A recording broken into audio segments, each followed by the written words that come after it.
observação que eu acho que seria interessante o meu companheiro Léo falar um pouquinho com vocês. Tudo que nós estamos falando aqui é tratamento dos dados pessoais. E o tratamento do dado pessoal, ele tem que ser feito de acordo com uma das bases legais, que é o nosso próximo slide, tá? Não sei se o Léo quer fazer alguma observação nesse sentido. Léo?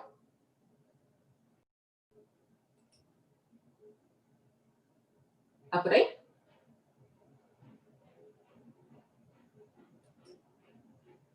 Não? Senão eu vou dar continuidade. Eu consegui desmutar aqui, gente, desculpa. Eu só queria fazer um comentário em cima do que a Juliana colocou, em cima do descarte. É uma coisa que mais para frente a gente vai acabar abordando. Mas tem um caso interessante que é como que o banco descarta o seu lixo, né?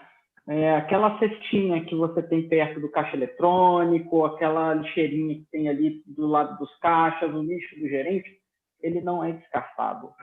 Ele é enviado por malote para a central do estado, aí cada banco funciona de um jeito. Eu conheço o funcionamento do Banco do Brasil. Ele é transportado por malote, junto com documento, com cheque, com tudo, separado num malote específico. E ele é descartado, incinerado na central. Ele não é tratado no local. Ele é tratado sempre numa regional.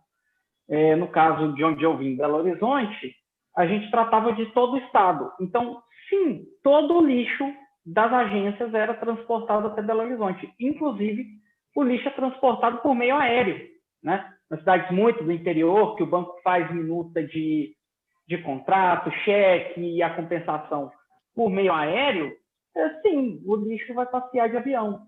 Então, para você ter uma noção de como é que essa questão do descarte do dado, que no caso da informática, você vai sobrescrever arquivo e tem 1 milhão de técnicas diferentes, mas no papel também tem métodos. Às vezes você vai ter que fazer incineração, às vezes você vai ter que fazer picotamento, mas um picotamento de um jeito muito específico, porque a lei te pede essa garantia. Você tem que, de certa forma, quase que garantir que você não pode reconstruir o dado descartado, porque se você conseguir usar um dado que foi descartado, um abraço, você descumpriu a lei. Mas a gente vai falar mais disso mais para frente, não é agora, não vou estender muito não, mas eu queria trazer à luz a esse extremo que existem nos bancos para ficar colocado como é que essa banda toca.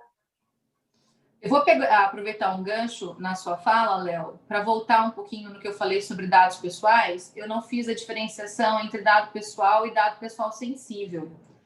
O dado bancário, pela Lei Geral de Proteção de Dados, ele não está incluído como sendo um dado sensível, mas pela quantidade de informações que o dado financeiro traz, o dado bancário traz, a gente pode estender, sim, que o dado bancário, o dado financeiro, seria um dado pessoal sensível. E qual que é a diferença? O dado pessoal sensível é todo aquele que pode gerar uma certa discriminação ou uma avaliação subjetiva do titular de dados.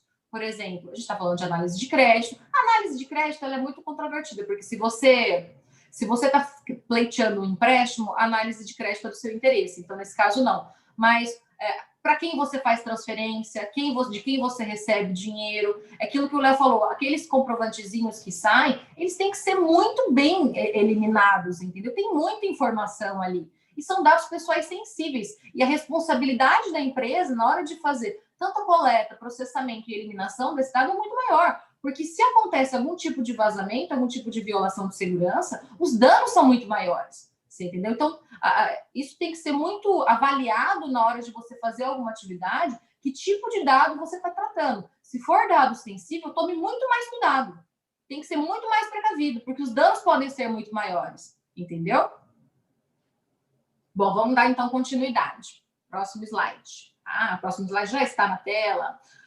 Bom, as bases legais de tratamento, eu vou tentar não ser tanto juridiquês aqui, tá? A base legal para o tratamento é basicamente as 10 possibilidades que a lei traz para você fazer ou não um tratamento de dados. Ou seja, se você puder enquadrar o seu objetivo, o motivo do seu tratamento em uma dessas bases legais, você está fazendo um tratamento de dados pessoais de acordo com a lei. Se você não puder justificar o seu tratamento de dado em alguma dessas opções, você está indo em desacordo com a lei. O que significa que você vai estar infringindo a lei. Você pode, inclusive, estar cometendo até um crime, mas você vai estar, no caso aí, dependendo do que for, vai ser um outro tipo de crime. Senão você vai estar ali sujeito às multas da lei, são multas pesadíssimas, advertências, suspensões, responsabilidade civil, você pode ter indenização por danos materiais, indenização por danos morais, enfim, é uma gama muito grande de consequências que traz em caso de descumprimento da lei. Então, vamos passar rapidinho por todas elas, mas eu não vou falar de todas elas. Por quê? Algumas são meio autoexplicativas e vocês vão entender, e outras são mais capciosas. Eu vou falar das duas principais, são as que mais geram dúvidas, mas se vocês tiverem alguma dúvida, repito, mandem e-mail para a gente, tá bom? As bases legais são exercício regular de direitos, quando eu faço o tratamento de dados para alguma coisa que eu tenho direito de tratar, eu tenho direito de fazer aquilo, então eu trato os dados para isso. Proteção da vida, por exemplo, eu pego o nome de uma pessoa, o RG da pessoa, porque ela acabou de sofrer um acidente na rua e eu preciso que ela seja encaminhada para um SAMU, alguma coisa, então eu posso tratar os dados dessa forma. Tutela da saúde, a mesma coisa, a gente pensa sempre em dados médicos, né, de exames, enfim.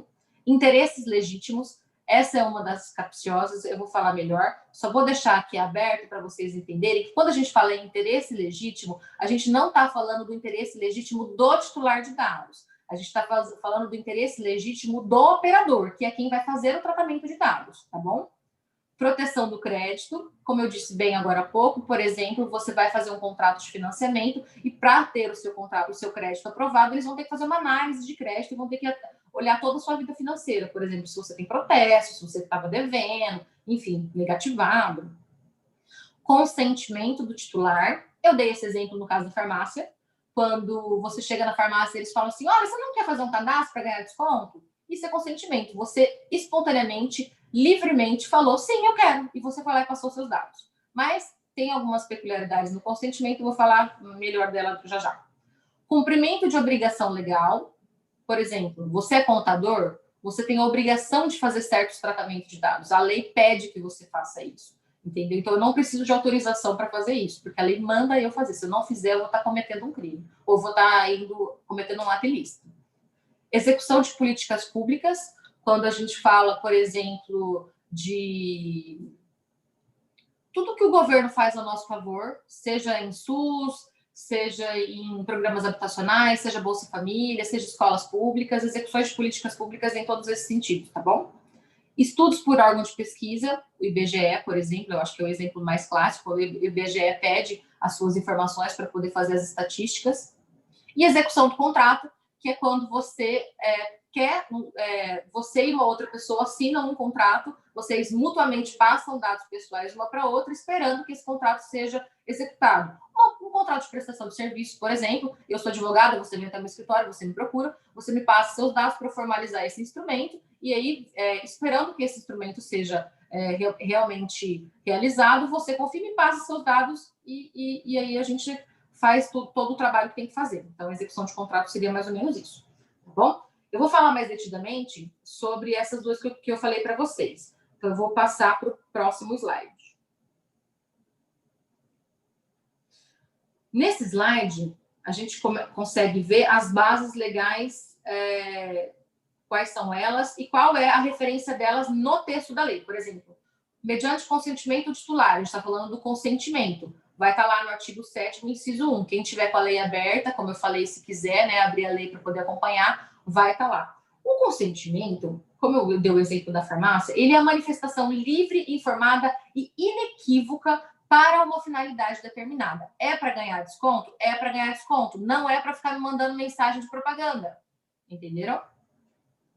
O consentimento ele tem que ser dado antes da coleta do dado e após a apresentação da finalidade. Ou seja, primeiro a farmácia apresenta a finalidade, é para ganhar desconto, e depois eu dou meu dado e ela faz a coleta. Tem que ser dessa forma. A pessoa não pode tratar o dado primeiro e depois pedir a sua autorização, pedir o seu consentimento. Você entendeu? Você tem que saber o que você está...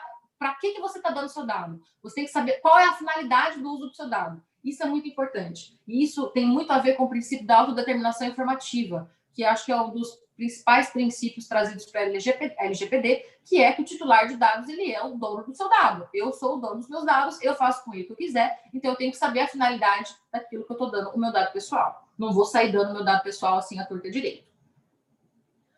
O consentimento, ele tem que ser específico e ele tem que ser granular. Essa palavra granular vai aparecer algumas vezes em alguns textos legais, em alguns documentos. É importante que vocês saibam o que é o consentimento granular. O consentimento granular, pensa que ele é dividido. Seria muito mais fácil, né?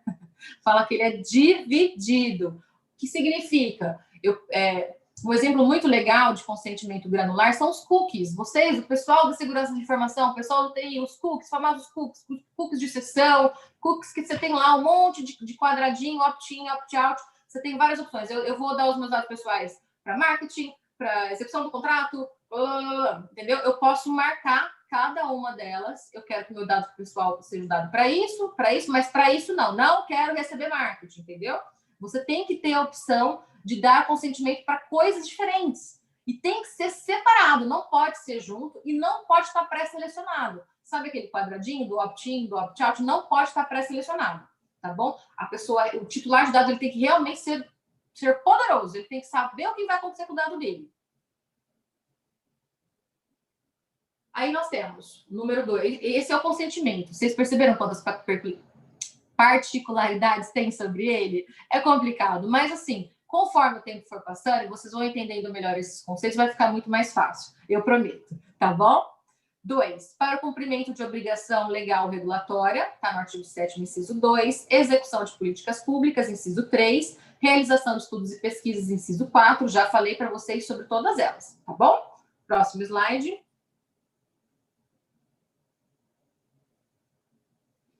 Para execução ou preparação de contrato, também já dei um exemplo, e para o exercício de direitos em processo judicial, administrativo ou arbitral. Aqui é interessante que vocês saibam que no caso de execução ou preparação de contrato, a gente está falando de uma relação bilateral. Lembra que eu falei uma pessoa que contrata com a outra, certo? Então, a gente está falando de um acordo de vontades. Nós, no direito, falamos que é um acordo de vontades. Então, a gente entende que aqui há um certo consentimento presumido. Porque se eu estou fazendo um contrato e eu estou colocando nele a minha vontade, eu estou consentindo que use meus dados pessoais. Mas, novamente, para a finalidade daquele contrato, ok? Só essa particularidade, mas acho que vocês conseguiriam entender. Próximo slide. Para a proteção da vida ou da incolumidade física do titular ou de terceiro, já dei um exemplo para vocês também. Para a tutela da saúde do titular, são os meus dados médicos, por exemplo, para eu conseguir um exame, alguma coisa nesse sentido. Próximo slide.